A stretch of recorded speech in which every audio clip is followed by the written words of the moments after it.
pitch. Swung on and missed a perfect save. High fly ball into right field. She is gone. In a year that has been so improbable, the impossible has happened. Fernando Valenzuela has pitched a no-hitter. It is gone. It is a walk-off home run for Justin Turner. It's over. Muncy, a walk-off home run. This is way back. Walk 'em off. Chris Taylor. Give me some peanuts and crackers back. I don't care if I never get back.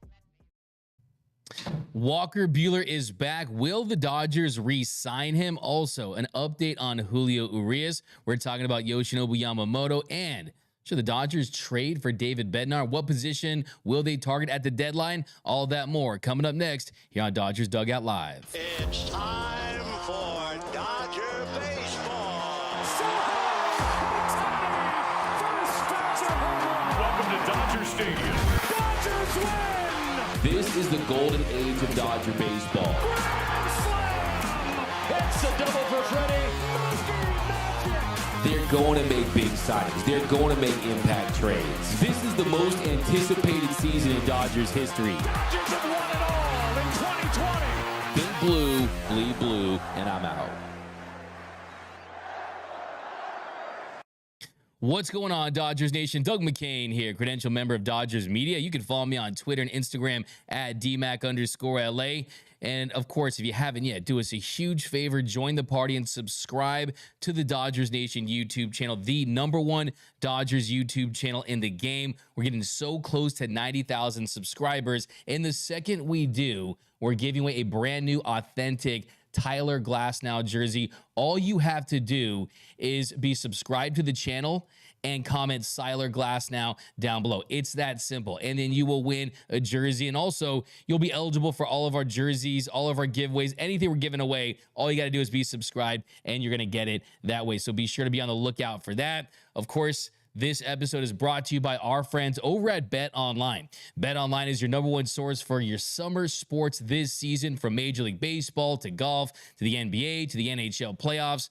All the latest stats, news, and scores available to follow your favorite teams. Get the latest odds and lines, including the latest team matchups, player props, and odds on just about every sport out there. Head to the website today or use your mobile device to get in on the action. BetOnline, where the game starts. And of course, every show starts here with the Dodgers Dugout Live poll question of the show. And I asked you guys over on the X, yes, it's a little early. Yes, the Dodgers are sitting pretty in the division, but we know they're going to make at least one trade. We know they're going to try to improve this roster in some capacity. And I asked you guys over on the X, what position will the Dodgers target at the trade deadline? Right now, 69% of you say high leverage reliever, 5% say outfield bat, 14% say shortstop, and 12% say starting pitchers. We've got some comments down below. Lake Dodger for Life says all the above if we're really serious about winning the championship. I don't know about that. I mean, that's some good pieces in place. Of course, someone had to say something about the manager. Someone talked about Dave Roberts, but Antonio, my super producer to my left, Tonio Taters, is going to be looking at your comments all show long. He's going to be featuring them on the screen. He's going to be featuring later when we answer all your questions for the 7th inning stretch. And we're going to update on that poll. I don't know, Tonio. I think this team, it depends on how the injuries shake out. I think it depends on how healthy this team looks. But right now, with Brusdar Graterol out, the high leverage arm looks like it could be the move this season. But what say you? Oh, sorry, with Walker Buehler? No, just what do you think they're going to target? I mean, high leverage arm. Oh, in the trade deadline? Starting pitcher, bat. I mean, if you're Friedman, just real quick. Just I'm going to say another bullpen piece for sure. Bullpen piece. There you go. You heard it from Tonio himself. A bullpen piece. But let us know down below in the comment section. What would you target? We got what's up, DMAC from 123 over on the X. AJ Alexander, don't need a shortstop. Mookie is playing fine. Don't need an outfielder. Pajes is legit. Need middle relief and high leverage setup man. So I think we're all on the same page here, and there's no doubt about that. A high leverage arm is probably, I think, going to be the move because you just need another guy. You need another guy you can trust. And we're going to dive into that in a little bit. But I like the fact that you brought up Mookie Betts' defense because, look, I've stood firm that long term, I don't love the idea of Mookie Betts being the Dodgers' everyday shortstop. If you look at the everyday wear and tear of that position, but give him a ton of credit. If you look at defensive run saved, he's at 5, and the range, he's at in the 36th percentile. Mookie's in the 36th percentile in range at -1. Arm strength, he's in the 17th percentile. So I still think that if a shortstop becomes available, they could go that route. I don't think they want to throw Miguel Rojas in there in an everyday role because they want to maintain his versatility. They want to be able to plug him in different positions. He started games at third base as well, but also he is closer to 40 than he is 30, right? Miguel Rojas getting up there in age for baseball years at that position. Typically, you don't see guys play that position at that level at his age, but he's 35. He turns 36 in February. So, look, Miggy Rowe, you're going to see him in there at the shortstop position when you got lefties on the mound. They've basically gone to a straight-up platoon with Lux at this point. He's on the bench anytime you got lefties out there, and Miguel Rojas is starting at short. But let's dive into more of your comments. Also, if you have not yet, be sure to drop your cities, where you're representing, where you're repping Dodgers Nation from today. I want to read out your cities, give you guys a shout out. TJ Martinez, Kershaw coming out of the pen from now on. It's a fire take. It's a hot take right there. What up, D-Mac? Go Dodgers. I'm even give you a let's go Dodgers for that one. Moose 1032. D-Mac, what's going on, bro? Hey, Moose 1032. What's going on, bro? For you, man. I've been thinking about your Jason Hayward Phantom IL take with Andy Paez's success that he's had of late. It's a very interesting take. Let's just put it that way. Danny Cortez, guys, I'm not ready to just write off Buehler. Love the guy. Yeah, we're going to talk about some Walker Buehler. We got some news last night. We got Queso Crema, D-Mac for president of baseball. Hey, I think president of baseball, that's really not a thing, commissioner, but hey, I love our president of baseball operations, Mr. Andrew Friedman. He's doing a fine job. Benjo, third baseman with plus defense and a no-name 4 ERA reliever that will shut out the 7th in the NLCS and the World Series. Gonna rack you for that one.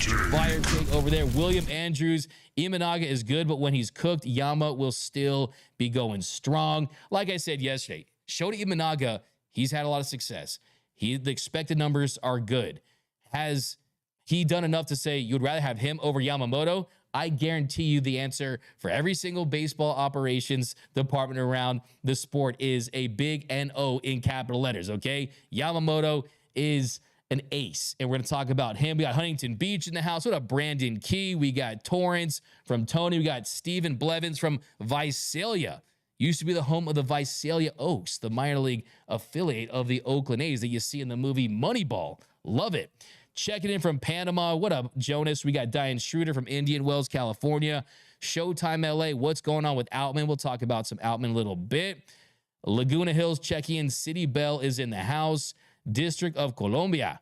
Bilal K. So everyone's repping Charlotte, Faye. We got Chris, Benton, Kentucky, Downey, California, George. So let's dive into our first topic here. And that, of course, is Jonah Bass. That's a dictator of baseball. We're going to dive into the first topic today. That's the good news. That is the great news that butane is back. Walker Buehler is back, and he will be starting his first game since June 10th, 2022. His first major league appearance since then will be Monday against the Miami Marlins. So, Antonio, I kind of think that they want to give him another rehab start. So let's let him face another AAA team in the Miami Marlins. Okay. So, okay, I'm just playing. Just no offense. Don't get mad, Marlins, but that is definitely a soft landing. If you look at that Marlins team, definitely one of the worst teams in Major League Baseball. You can kind of look at it as a very soft landing. They're towards the bottom in pretty much all the offensive categories, but I think it's a perfect spot to let him get his first big league start since 2022. And I think Walker Buehler has proven in his rehab process that he has enough right now. His stuff is good enough to be at number 3, a number 4, a number 5 in a big league rotation. And the truth of the matter is he's not going to get better in any of these rehab starts. He's not going to take the steps in the right direction. He's not going to be able to check off the boxes he needs to check off because, look, for the last couple years, it's been Buehler's day off, right? we need Buehler's day to be on. We need him to start that process of building up the stamina, of getting the velo higher, because that to me is what you're looking at. I mean, his velocity, you're seeing some 93s, seeing some 94s, seeing some 95s. If you're expecting peak butane Walker F. and Buehler to be out there on the mound that we saw in Game 3 of the 2018 World Series, or the Walker Buehler that we saw in Game 163 that season, you're going to be disappointed, because he's not that guy that's just throwing explosive four-seam fastballs by hitters anymore. He's craftier. He's going to his secondary pitches. In his last rehab start, 3 of his 5 strikeouts came via that curveball. So you're going to start to see that, a different, reinvented version of Walker Buehler. So that's the number one thing I want to see with Walker Buehler.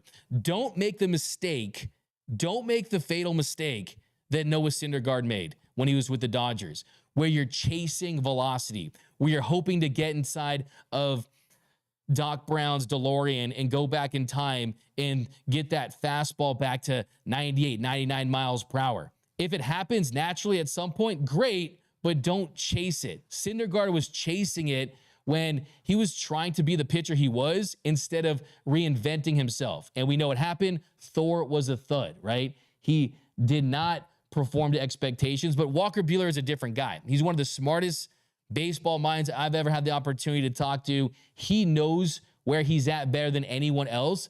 And for him, look, he said in the past, Buehler used to say, I like to punch guys out. That's my thing, right? Now he just wants to get guys out. Now he's trusting his defense, pitching to contact more.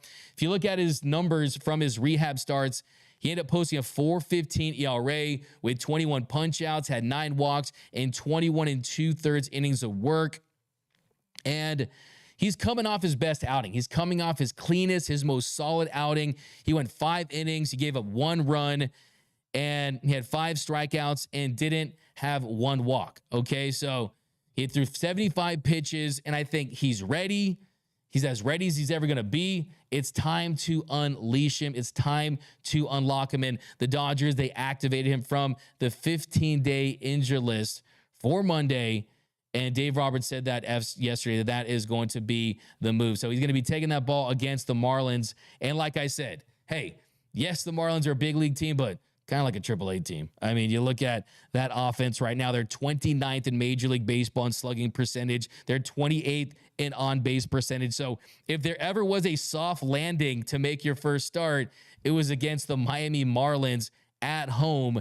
And look, this is someone that's coming off of 2 major arm surgeries. But let's not forget that Walker Buehler, even if the stuff isn't as good as it was, even if the velocity isn't butane 98, 99, 100, he still has that Walker Buehler competitive fire. He still has that competitive spirit that allows him to just get big league hitters out. And look, from 2018 to 2021, those years combined, he posted a 2.82 ERA in over 95 starts. I mean, that right there, it shows you a sub-3 ERA. Can you get anything like that again? That's going to change the season. That's going to build a lot of stability for this starting rotation. And the Dodgers right now, if you look at their rotation, they're 8th in all Major League Baseball with a 3.48 ERA. They have a 24.1 strikeout rate. That's good for 6th. A lot of that has to do with Tyler Glass now. A lot of that has to do with Yoshinobu Yamamoto. So to get another guy in there with Bobby Miller injured, with Bobby Miller on the shelf right now, that could be absolutely massive. And it begs the question, what is the future of Walker Buehler for this team? What is the future? And I think with Walker Buehler, it's really about just putting himself in a position to enter free agency with options. I mean, I don't think Buehler is going to try to force himself to go out there and try to go 8-9 innings or anything like that, or give you a complete game like we saw a couple years ago in Arizona. It's just about taking steps in the right direction and getting the feel back for that secondary stuff, locating that fastball, improving to the Dodgers and teams in Major League Baseball that he's still one of the best 25 to 30 pitchers in baseball. And if you look at the starting pitcher market for next season, I mean, if he comes in, he has a good year. I mean, Justin Verlander, he has a vested option at $43.3 million. Max Scherzer is going to be an unrestricted free agent. Garrett Cole has that interesting opt-out with the Yankees. Blake Snell has a $31 million player option. Jordan Montgomery has a vested option. Patrick Corbin, nobody wants Patrick Corbin for big money. He's an unrestricted free agent. Robbie Ray, he has an opt-out. Charlie Morton is a UFA. Lucas Giolito, he's injured. He has an opt-out. Nathan Eovaldi, who Walker Buehler has said has been an inspiration for him, he has a vested option. So if you look at the starting pitcher market for next offseason, it's not robust. You don't have Yoshinobu Yamamoto available, right? So if Walker Buehler can put together a solid season where he gets close to 100 innings and he's anywhere from a 3 to a 4 ERA with the nice strikeout stuff, something in the 8 to 10% range, and the velocity steady, and I think teams would buy the idea of Walker Buehler being better next year than he is this year. So I could absolutely see Walker Buehler signing a nice contract. I could absolutely see a world where he signs for north of $100 million with a team out there, because there's not a lot of great starting pitchers available. I assume Blake Snell's going to opt out. He's not having a great year. Verlander, north of 40. Max Scherzer, he's almost 40 himself. So look, I think Buehler sees this opportunity. And I actually asked Buehler this offseason, I said, hey, when the Dodgers traded and extended Tyler Glasnow, when they signed Yoshinobu Yamamoto, what was your reaction to that as far as it relates to your future with this club? And he got this big smile on his face, and he said, at the end of the day, it's up for them to decide. And that tells me that Walker Buehler probably feels like there's a world where he could re-sign with the Dodgers. Maybe he doesn't have the best year for himself, and he's still trying to get back after missing so much time, and he has some ups and downs. He could sign a shorter-term deal and then re-enter the market when he feels like he's in a better position to sign a long-term deal. Because let's not forget, we were having this conversation for a long time. Who are the Dodgers going to give the big money to? Is it going to be Walker Buehler? Is it going to be Corey Seager? Is it going to be Cody Bellinger, Julio Urias? So far, it's been none of these guys. But Walker turns 30 in July, and that is, that's prime free agent starting pitcher years. So I think if he gets anywhere near a good year, and if there's a good deal out there for him, that could be it. And of course, you have Max Fried. Everyone has always said, okay, Max Fried, he grew up a Dodgers fan. He went to Harvard, Westlake. He seems like a natural Dodger. I've heard stuff about Max Fried and possibly wanting to be a Dodger and things like that. Look, Fried is a really nice pitcher. We've seen him have success in October. This season, Max Fried, a 4.02 ERA, a 3.52 FIP, the strikeout rate sitting at 19.9%, down from 25.7% last season. So still putting up solid numbers. Wouldn't be shocked. Doesn't seem like the best fit if you look at kind of what they're looking at next season if they get Roki Sasaki. And you got Ohtani back on the mound. You had Yamamoto. You got Bobby Miller. If you get Max Fried, you need a lefty? Sure. It works for me. I'd be okay with that at the right price. But Walker Buehler is kind of like the heart and soul of this rotation when he's right. Remember, he was supposed to be the guy that was the heir apparent, the guy that was taking the torch from Clayton Kershaw. And unfortunately, he almost, because he was pitching, I mean, look, I'll never forgive Max Scherzer for making a business decision. His arm passed away, and he had a dead arm. And then it came back to life all of a sudden when he wanted to sign that big contract with the New York Mets. Because of Max Scherzer, Buehler pitched on short rest in the 2021 NLCS, and he wasn't the same after that. So those short rest starts, they take their toll. But I know I've been going off on Walker Buehler, but I want to hear your takes. We got Strider, Hear You. I love Marvel versus Capcom. Do you like Antonio? Who's your Hadouken? Hadouken. I'm more of the Marvel guy. Step by step Hadouken. I usually picked Spider-Man and War Machine. That was my go-to. That's a good combo. But Strider, Hear You had the best air combos. Oh, he was hard to beat. Same with Jin. Jin was great. Oh man, Mega Man. Yeah, no, we'll play that one of these days. Marvel's Capcom. But we got Michael. All right, who's your favorite Marvel character, Noel? I'll go with Spider-Man Wolverine combo. No, yeah. Step by step barrage. Yeah, no. Wolverine was great. Yeah. How about the Wolverine Deadpool? Let's not get too much on a tangent here, but I mean, yeah, no, absolutely. But we got Michael Areza. So whose spot is Walker taking? Well, you already saw the moves that they have already made. I mean, you option Landon Knack, and you're going to see Walker Buehler. He's going to be a part of this rotation.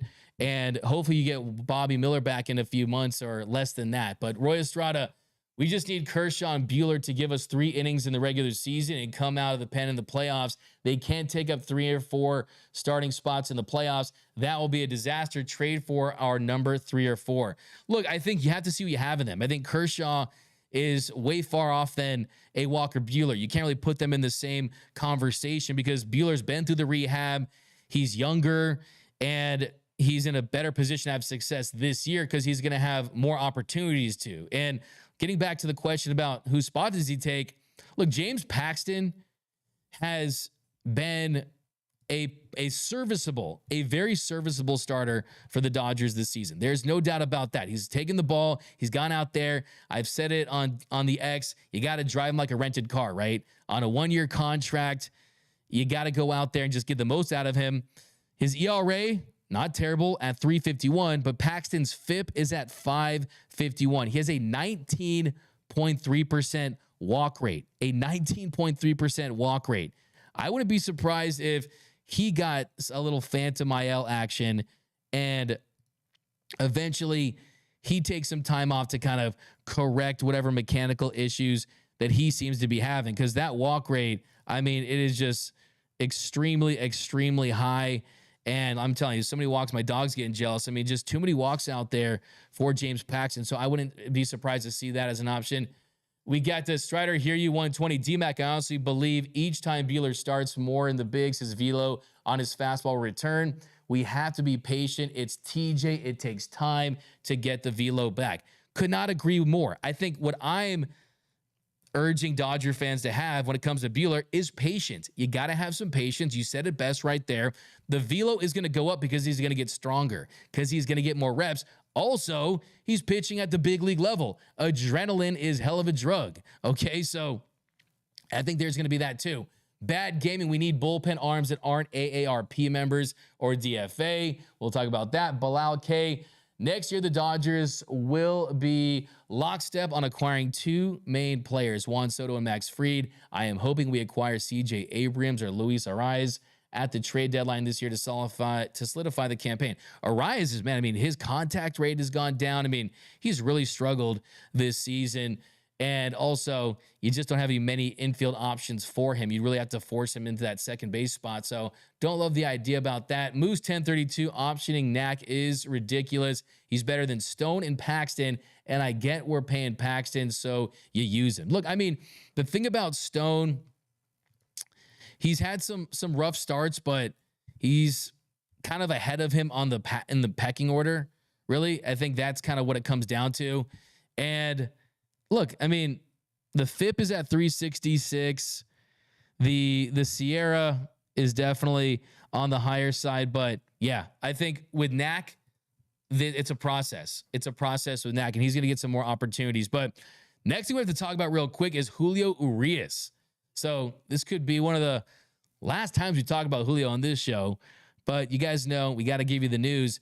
And on May 1st, they reported that Julio pled no contest to a misdemeanor domestic battery charge.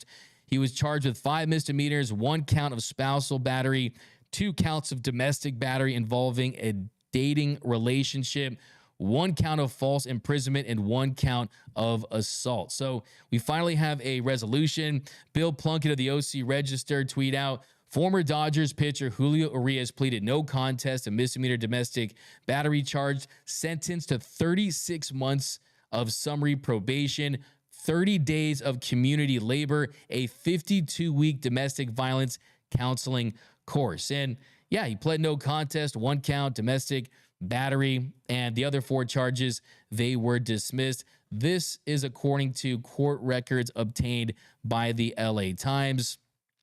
And yeah, I mean, on April 9th, kind of to backtrack a little bit, it was reported on April 9th that the Los Angeles City Attorney's Office, they announced that the agency was filing 5 misdemeanor charges against Julio. And that came from that arrest in September of 2023.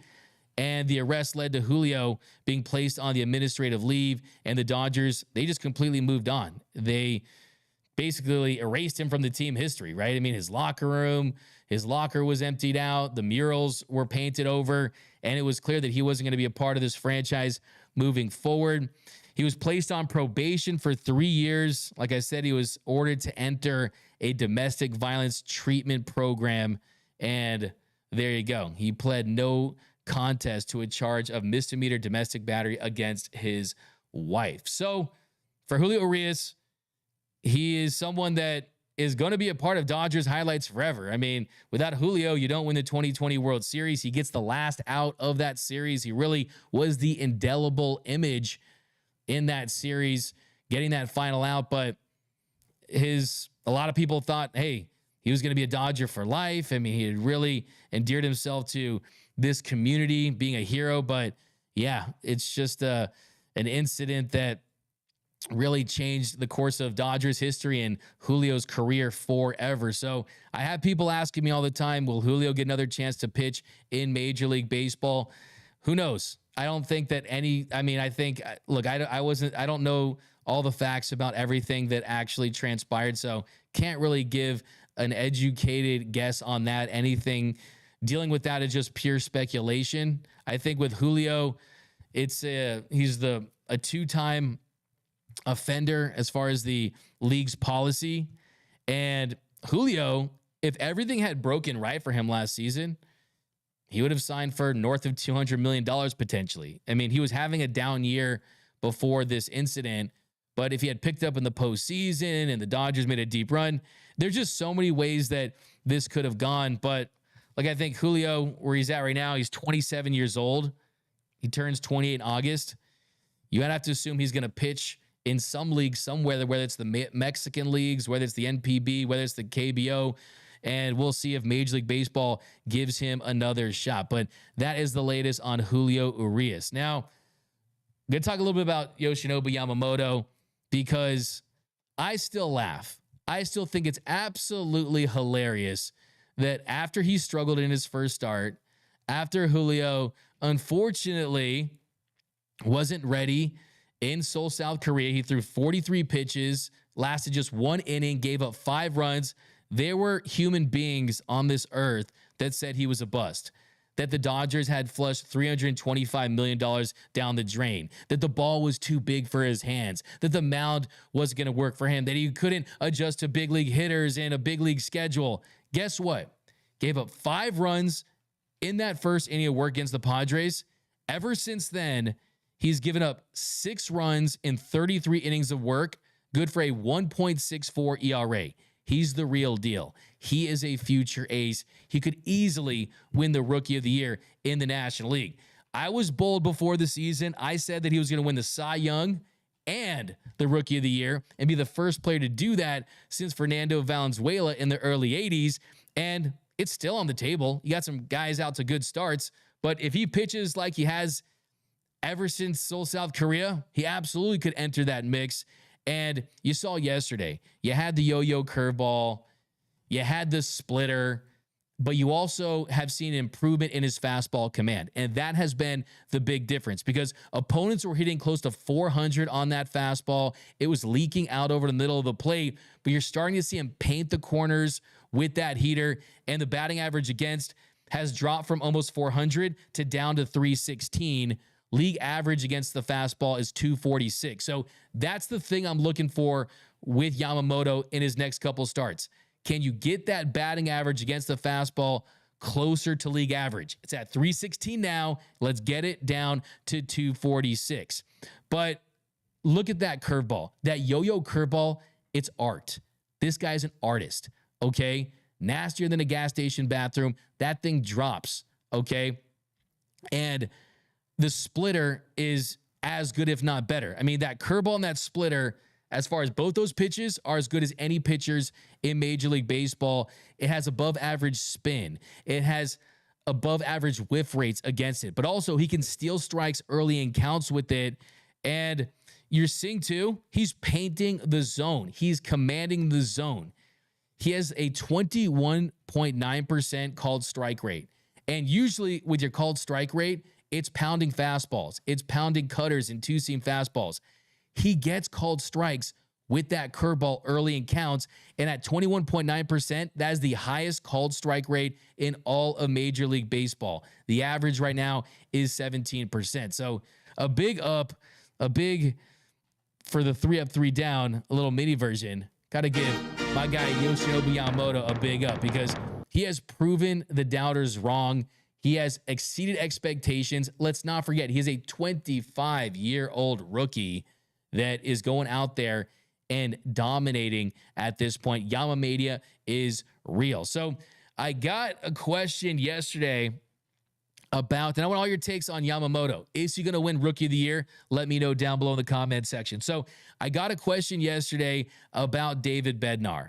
Will the Dodgers trade for David Bednar? Could they trade for David Bednar? Now, first things first, David Bednar, last couple seasons, he has established himself as one of the very best relievers in all of Major League Baseball. If you look at the year he had in 2023, he was outstanding. It was right at the top. Had a 2 ERA, a 2.84 expected ERA, a 2.53 FIP, a 2.86 expected FIP, a 10.69 strikeouts per 9. But this year, he's gotten off to a rough start. So far in 2024, Bednar's ERA has jumped from a 2 to 11.45. His expected ERA is at 4.44. The FIP is at 5.41. He has a negative WAR at the moment.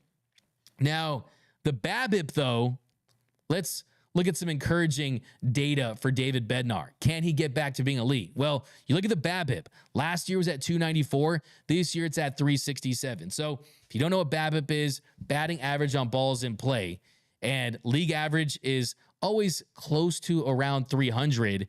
Right now, opponents are hitting 367. That's the BABIP. But you look at the strikeout rate too. It's at the K per 9 is at 13.09, and the strikeout rate is at 29.1%, and the walk rate is at 7.3%. So his strikeout rate and his walk rate are almost identical to last season. Little down from a couple seasons ago, but David Bednar is still a very talented pitcher. He's still a pitcher that I think it's early in the season. The command issues have been apparent. But if you look at the velocity, last season he averaged 96.6 miles per hour on the four-seam fastball. This year, averaging 96.5 miles per hour on that fastball. But that's his issue. Last season, opponents were hitting 188 on his heater. This year, that number is up to 344. So you just have to figure out the fastball for him. But he's the same pitcher that he was as far as velocity, pitch, excuse me, velocity, pitch mix. So if the Dodgers could acquire him, I definitely think that they could get him back to being the pitcher that he was. And I don't think that it's outside of the realm of the possibilities. I mean, if you look at where this Dodger team is and the fact that Brusdar Graterol, we'll talk about him in a second, he's going to be out. Can you rely on Brusdar Graterol this season as good as he was last year when he had a breakout year and he was outstanding? You just can't. You just can't with a team that is this invested. And Bednar signed a 1-year, $4.5 million contract with the Pirates, and he's got really interesting contract situation where he avoided that arbitration, and he's under team control until 2026. So he's got some team control left. And at this point, that could work into the Dodgers' favor in the sense that the Pirates could get out from underneath it if they could get some big prospects for it. So is it likely? Right now, say no. But if the Pirates were listening to offers for Bednar last trade deadline, what makes you think they won't do it this trade deadline? And if you look at the Pirates in the standings, they're right towards the bottom. He had a nice start, but guess what? Major League Baseball, it comes at you fast, okay? And all of a sudden, the Pirates are seeing themselves as bottom dwellers along with the Cardinals in the National League Central. The Pirates are 14-18 in last place in the NL Central. I got news for you. They ain't doing nothing, okay? Pirates, when has the Pirates have done anything, okay? Thanks, Bilal K. Appreciate you, man. Thanks so much. You're the man. Appreciate that. Pies won't slow. So, yeah, David Bednar, I'm just saying, does have good amount of team control, but I think what's best for this bullpen is not just a high leverage guy. I think for Dave Roberts to make things easy so he pushes the right buttons, a closer in a David Bednar, a guy that you trust in those situations, a guy that has experience in those situations, a guy that you could be able to acquire because of his struggles, right? You almost want him not to be having the best of years because the Dodgers, if they were to trade for him, they would realize and identify things that they could correct. And last season, he led all of Major League Baseball with 39 saves. He was an all-star. Year before that, 19 saves, was an all-star. Still 29, under 30. If the Dodgers want an explosive closer that has this stuff that plays up in the postseason, hey, Bednar could be that guy. And then you maximize Evan Phillips, in my opinion. He's someone you plug into high leverage situations earlier in the game against the 2, 3, and 4 hitters, the heart of opposing teams' lineups. And hey, I like to see Fireman Phillips in that role. So I'm all for it. I think the Dodgers absolutely should make a move for a high leverage reliever because you got Andy Pages. Pages is the real deal. He ain't going nowhere. I'm sure Oklahoma's a nice state. I would love to visit Oklahoma. I would love to go to Norman and watch the Oklahoma Sooners play. Boomer Sooner, right? I would love to go to OKC game to watch SGA and Chet Holmgren, right? I would love to go to OKC. But I'll tell you this, Andy Pages ain't going to Oklahoma ever unless it's for a rehab assignment. He ain't going back to AAA. Okay, guys like that, they stay, as Boomer Assassin says, turn the Pages. So I'm going to update you guys on our poll question on what will the Dodgers target at the trade deadline. I know it's early, but it's never too early to start talking about trades. And 67% of you say high leverage reliever, 6% say outfield bat, 15% say shortstop, and 12% say starting pitcher. CV Martinez says, knowing Friedman, he will bust a last-minute trade just to get a chump reliever and a 40-year-old starting pitcher, LMAO. This ain't the old Andrew Friedman. This is the new Andrew Friedman. This is the Andrew Friedman that dropped $1.2 billion this offseason. So hepatitis, see you later. No Pittsburgh and LA always have rough trade talks. Pittsburgh always sets the bar high for Felipe Vasquez. They wanted Smith, May, Lux, and Gray. Yeah, there's no doubt about it. And first of all, they dodged a bullet with that one. Some of the best trades are the ones you never make. And the Felipe Vasquez is a prime example of that. But that's for sure, right, Antonio? But look, I mean, Mitch Keller, they were in some talks for Keller. I mean, the Pirates and the Dodgers, they've consummated deals in the past, but I agree with you. I mean, it's definitely high. But kind of the main point of this, though, is we're looking at a brand name reliever. Chris Martin was nice. It was nice that Ryan Brazier figured things out. By the way, he's dealing with a calf strain, and he's out. Those were nice. It's great to hit on a reclamation project, but I think where this team is in their urgency with their championship window, you got to take full advantage. All gas, no break. Go out there and get a brand name reliever. Jay Casara. D-Mac, need us a Bobby Big Time and Dustin May update. Not too much to report. I mean, Bobby Miller, it's taking longer than they expected. It was originally supposed to be precautionary, and hopefully they were going to get him back and he was going to pick up a baseball, but it's been quiet. And I've heard we could be looking at a month, right? We could be looking at a month. And as far as Dustin May, I mean, they placed him on the 60-day IL the first Thursday of February. And for him, he began his throwing program in January, and he's still expected to be back in the second half of the season. So really no news is good news when it comes to Dustin May, because that means he hasn't experienced a setback. But I think ideally we have Dustin May back out there on the mound at some point towards late July 20th to July 30th. I think that's enough time to you get some appearances under your belt and we see what you have. And you can get a start or two before that trade deadline as well, because Dustin May, he's not going to go out there and give you 6 innings or anything like that. but his stuff's nasty, and he can be a weapon if he's right. Ice Kangs 817, give Dave Roberts an extension. All he had to do was sit Shohei Ohtani for a win. That's a comment of the show because I like the humor about it. And that marks the first time in this show that anyone has ever asked for a Dave Roberts extension. So shout out to you. Daniel Curdy, Outman is better. It's just I'm tired of us Dodgers fans always jumping off ship and another ship that ends us sinking. Common Dodger ideology. Look, I'm with you. And honestly, I totally get it. That's always been the case, right? It's the flavor of the month. It's the meme like I talked about. The guy, he's walking down the street with his girlfriend. They're holding hands. Well, that guy's holding on to James Outman's hand. He looks back and he sees Andy Pages. And Andy Pages is undeniable. I mean, last night, the at-bat that he had, just working the count full, fouling off a couple pitches, and then hitting a changeup down the zone and just literally lifting it out of the ballpark. He's a special hitter. He's a talented hitter. He's going to stay up. The outfield, I like the fact that he's always hitting the cutoff man. I like the little things about Andy Pages that really prove to me that he's a big league quality. So I'm with it. Look, I mean, it's still, I want to see how he responds to his first slump, though. Okay? All big league hitters, as good as you are, you're going to have your slumps. I want to see. Shane Rochester, let's do this. I disagree with you, D-Mac.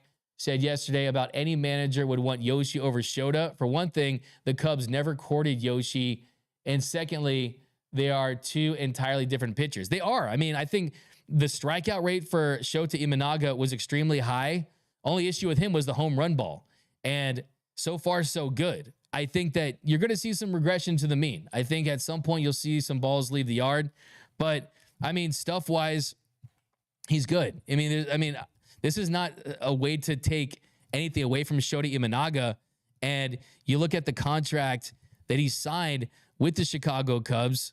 I mean, he has $53 million guaranteed, $80 million over 5 years. So from a value standpoint, I mean, that was, the Dodgers, they dropped a bag on a Rolls, right? On a Bentley. That definitely wasn't the case. That's a Corvette in Imanaga, price difference wise. So you look at the value there, I totally understand it. But yeah, look, it's through 6 starts. Has Imanaga been fantastic? Absolutely. I think the thing that has impressed me most about Imanaga is how that four-seam fastball has graded out and how well it has played up. It actually has Imanaga's four-seam fastball has the highest value for that pitch in all of Major League Baseball, according to Baseball Savant's run value. So, I mean, that's pretty serious. And right now, they're hitting just 137 off his four-seam fastball. So, yeah, give him credit. But ask me at the end of the year, and I'm pretty confident that Yamamoto has a better season. And I think his stuff's going to play up more in the postseason, too. Alexandria Yu, Padres also want Sasaki since he is close to Darvish. Look, I mean, who doesn't want Roki Sasaki, right? I mean, every single team in the league would love to have him. I think people got a little carried away with the fact that he was rocking Padres gear. But look, he understands that with the Dodgers, you're signing on a minor league contract, right? You have to play for that because you're not allowed to get posted, right? You're not signing a Yamamoto type contract. They're letting you play for the Ohtani deal where you can get, 4 or 5 million international signing bonus pool money. And outside of that, you're trying to get to your higher arbitration years. I think the smart move for Sasaki is he can have more success with the Dodgers. So those last arbitration years, I think, are going to give him more money. So I just think that it's a better fit. I think that if he wants to win, can you imagine that? I mean, that would be the biggest team on the planet. They already are. But Sasaki, Yamamoto, and Ohtani in the same rotation in their primes, that would be historic. That's stuff of legend. You could watch baseball for the next 5,000 years and you won't see 3 better Japanese players fronting a rotation like that. 3 Japanese pitchers of that quality. So I'm here for the history. I like big. That's as big as it gets. So we got Bill Allison. Yamamoto's size could be the reason why his fastball gets picked up. He has a compact throwing action very simply. So his fastball is not coming from angles or height. Yeah, I mean, his angle, you're talking about around 5 feet. I mean, that's way below league average, but that's also a way to get deception from it too. So it could work in his favor. Dodgers Nation, this is from Blinky. Dodgers Nation, I would die to see CJ Abrams in a Dodger uniform, but it's so unrealistic. Him at the 9th spot would be broken. Also, I think Buehler will still start second in the playoffs if all goes well. So some hot takes right there. Yeah, they ain't going to do anything with Abram, but Buehler, I mean, if he gets anywhere close to where he was, I could absolutely see it. I mean, hopefully everyone stays healthy and it's an embarrassment of pitches and they got tons of guys to pick from. So next topic I want to get into before we head out of here, Matt Kemp. Matt Kemp retired officially. You saw his Instagram. He had a really cool video wearing just Dodgers gear in that video, which I love it about that. Just Dodgers uniforms and hats. And it really shows you how he felt about his time in LA. Well, Matt Kemp, he officially announces his retirement. Of course, he played 10 years with the Los Angeles Dodgers, 2 with the Padres, 2 with the Braves, 1 with the Rockies, 1 with the Cincinnati Reds. And first thing I want to say about Matt Kemp is one of the biggest rob jobs in Major League Baseball history. He should absolutely have won the 2011 MVP, even with Braun testing positive for PEDs. That was irrelevant. Matt Kemp was the better player on every single metric you basically want to look at. Home runs, Matt Kemp 39, Braun 33. RBI, 126 for Kemp, 111 for Braun. Stolen bases, 40 for Kemp, 33 for Braun. Weighted runs created plus, 168 for Kemp, 171 for Braun. So Braun had him there. But B-WAR, Kemp 8, Braun 7.7. F-WAR, Kemp 8.3, Braun 7.1. Offensive WAR, 8.7 and 7.5 for Braun. So, you know, I bring my facts to the fight. The facts say he should have won the National League MVP. And he was just one home run away from becoming the 5th 40-40 player in the history of the sport. I still lose sleep about that. One of the biggest rob jobs in history of that award. So I think you should give that award away. I mean, come on. And it's interesting too, because Matt Kemp, it was reported a couple of months ago that he was accepting an advisory role with the Los Angeles Dodgers, and we haven't heard much about that. So maybe we get an announcement formally from the Dodgers organization soon. So it's great to see him back, and we're going to have him on the show hopefully at some point this summer because he wants to come on. So love me some Matt Kemp. Strider, here you 120. D-Mac, Matt Kemp, one of my favorite Dodgers. Man was going to be a Hall of Famer. He can hit, he can run, he can play defense. He was an all-around player. Dodger blue, bleed blue, Matt Kemp love. Yeah, Matt Kemp is, I mean, you ask fans of the last 20 years, I mean, you're going to see Matt Kemp's name. You're going to see Andre Ethier's name. I love the fact that he came back, made an all-star team, hit that home run in the 2018 World Series, but really injuries robbed him of a Hall of Fame career or a chance at a Hall of Fame career. He just wasn't the same guy after 2013. He wasn't the same outfielder where he struggled. He graded out as one of the worst center fielders in the game after that. And they don't remember that, of course, he was traded to the San Diego Padres for Yasmani pass ball. I mean, check that Grandal in December of 2014. And that was Andrew Friedman's first off season. So, yeah, Matt Kemp forever. There's no doubt about it. But that's going to do it for this episode of Dodgers Dugout Live. My name is Doug McKain. You can follow me on X and Instagram at DMac_LA. Let's do a couple of walk-off shots right here. Let's do some walk-off shots. Bilal K, my issue with Stone is that he pitches with such little energy.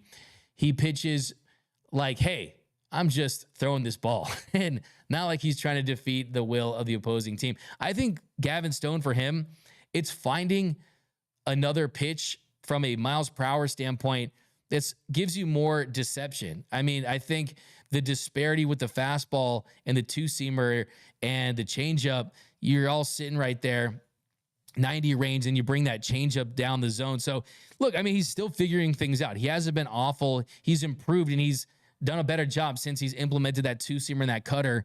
I think they want to see a little more from him, though. I think he's due for a really, really good start. I truly believe that. But let's not forget Kemp was tapping. Oh, my God.